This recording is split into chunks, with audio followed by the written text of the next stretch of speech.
Hello, Anderson County. This is Councilman Brett Sanders recapping March the 4th, 2025 County Council meeting. Tonight we had a right-of-way issue on, I think it's Ropes Road, that was showing different setbacks, different right-of-ways from different departments. So basically we got that corrected and straightened out. Also, we had a $15.5 million investment that is currently generating $12,000 a year in estimated, or not estimated, but in property tax revenue for the county. And once that's established, it will increase to $47,000 per year.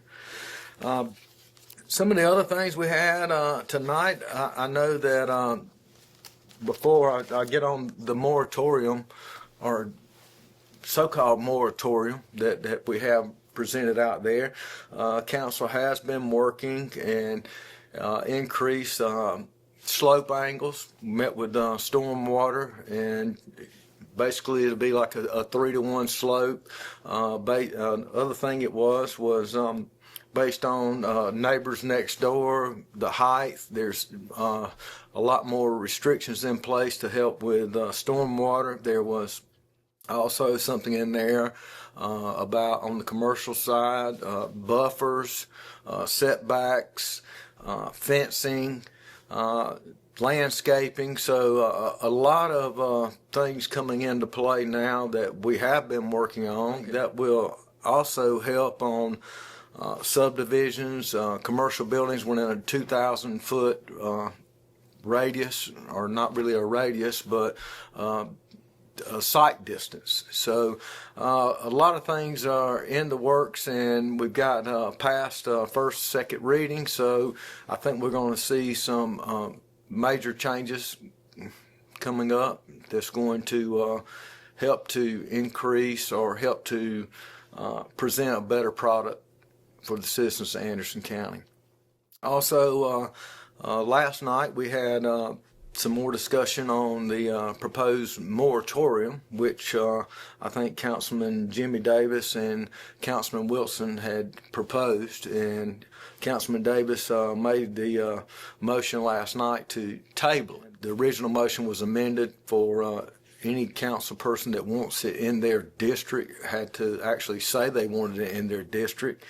And I don't feel that that's going to be legal, and I don't think the way the moratorium is written now, without a plan, a beginning and an end process that is required by state law, I don't think it's going to be legal as well. I mean, I know we have been looking at what Berkeley County's done. I think just because it hasn't been challenged doesn't mean that it's illegal or not illegal. So I think there's a lot of work that needs to continue on moving forward with that.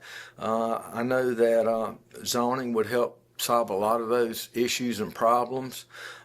Basically, it's kind of putting everything back to council. I mean, it's not really a moratorium, so if someone comes in with a project and the council would vote on it, whether thumbs up or thumb down the project, then it would go before the planning commission and follow the normal process. Again, we already have a planning commission in place. We already have rules, regulations, and things that have to be followed, and ordinances. I think that's what's confused people, because even now, if the planning commission recommends something, council can reject it. In a zoned area. In a zoned area, yeah. In a zoned area. Now, but there's also a process in place already that council members can say they don't want anything. They can question before it goes there about 25 or more. 25 or more. That can already be done now without having... That would not have to come before council. And I think you're right. The thing that came across a clip, I've been covering council since the early 80s, and I've never seen a vote on something that would allow individual districts to have their own set of rules and regulations. That seems an odd... It is odd, and the thing that we have to look at it as a whole. My district is getting bombarded. I know Miss Wilson's district's getting bombarded, and a lot of things that are happening in my district and Miss Wilson's district is a product of annexation. And I think a lot of people understand, a lot of people don't understand the process, and it's as simple as a property owner, if there's an adjacent property or a contiguous piece that touches that the city has, the property owner or the builder developer can come to county council and want to do a project, just like I've had a couple in my district that was denied at the initial state, and Miss Wilson's as well, that the landowner goes and says, hey, we just want to be annexed into the city or the town of Pendleton or any other municipality. And I think people think that council has control over that. Once they do the annexation, state law and other laws,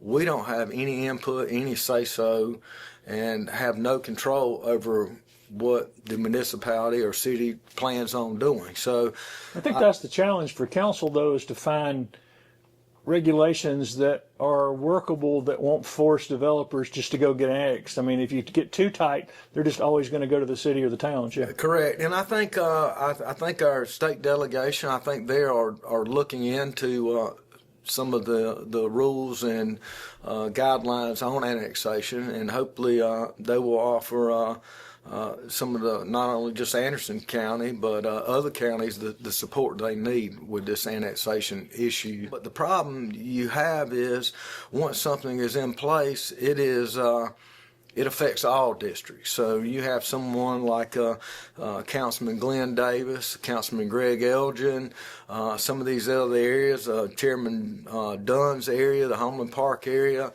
It shuts down things down there that they are in desperate need of and would love to have happen. And it's kind of hard to, just throw a blanket over and say, hey, this is the solve all, cure all. And I just think it's council's responsibility to sit down and come up with a long-term plan that is feasible and doesn't regulate or put constraints or on districts that actually need the development and growth. So the issue is not complicated. The steps and processes to get to that certain point, that's what gets complicated. It gets complicated with the fact of annexation. It gets complicated with state laws. It gets complicated when areas have zoning or don't have zoning. I think one of the things I know, Mr. Elgin's area is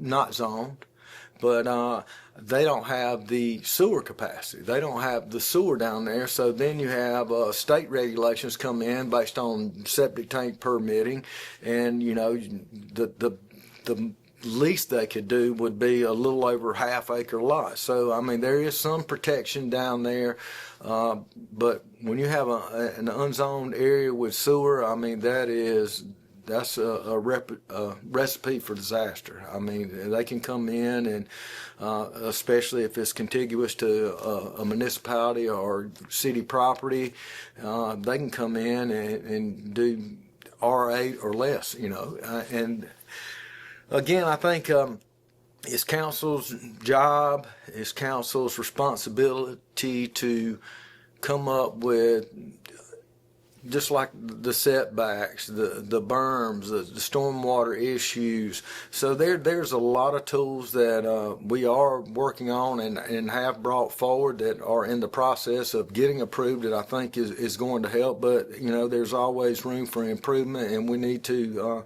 continue looking at ways to tighten things up. I don't think people realize how complicated it can get serving on county council sometimes, because you are working on the budget now too, right? Budget, and that is going to be that's a whole another I understand a that. whole nother issue and problems. I just mean it's concerns. Council members are not just showing up every other Tuesday night. No, it is a constant process, day in, day out. The thing too, I wish I knew how to, or there was a way. We have roughly 215 by our census data, but estimated to be a lot higher than that. And thousands of people, 215, 220,000 people here in Anderson County. And, I don't know how you reach everyone, and I wish that county council had the power and the authority over a lot of things that people think we do. County council is limited in the things that they can do, and we're not limited on our abilities. We're more limited and constrained by state laws and things of that nature. That state laws, legality issues. I mean, there's a lot of moving parts, and council has the ability to control, a minute factor. And I think the factors that we can control are the factors that we're looking at. Again, going back on our stormwater issues, setback issues, fencing, berms, trees, the green space deal. Those are some of the things that county has control over, and we can continue to implement and come up with new ordinances that will turn out a better product and a better quality product. And again, we're in a housing shortage.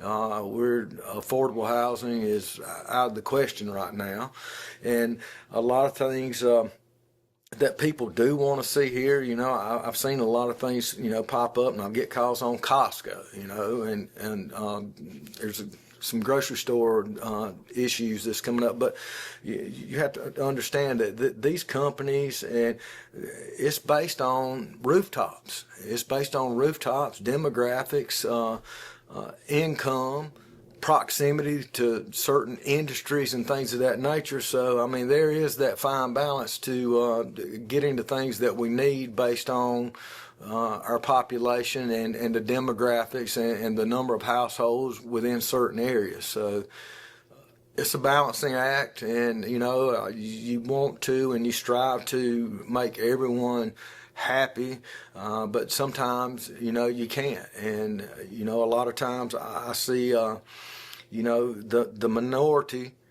in a lot of cases are the ones that are vocal and that are coming out, that are participating. And I think the majority sits back kind of silent, thinking everything's going to just take care of itself. And I think we need to see more people get involved, more people come out to our county council meetings, come to our committee meetings, to not only be aware of what's going on, but to educate yourself. And again, every day is a new learning experience for me, and that's one of the things I like about being on council is, every day there's something new. You come up with something that you think will work and help solve a problem, and you sit down with the powers that be and to discuss it, and hey, that's a state issue. We don't have any control over that. You're in the wrong seat. Reach out to your state legislation. And I think we have a good legislative group, and I think the people, council members, and need to reach out and let them know our concerns. And but again, I think we're moving in the right direction. I know we have our comprehensive plan coming up soon, and there will be meetings across to see what people want and what people their needs, basically. And so a lot going on, and we just got to continue to work together and keep an open mind, and a lot of things that I think we need to focus on too. It is long term. A lot of these short-term fixes, so to speak, or short-term things that people want to see has a huge effect long-term. And they also have an effect on our budget. And, not only our budget, but you have the sheriff's budget. Everybody's budget is intertwined, and we just need to make sure that we're doing the things to give the departments the tools and assets that they need to continue to provide service and safety for the citizens of Anderson County.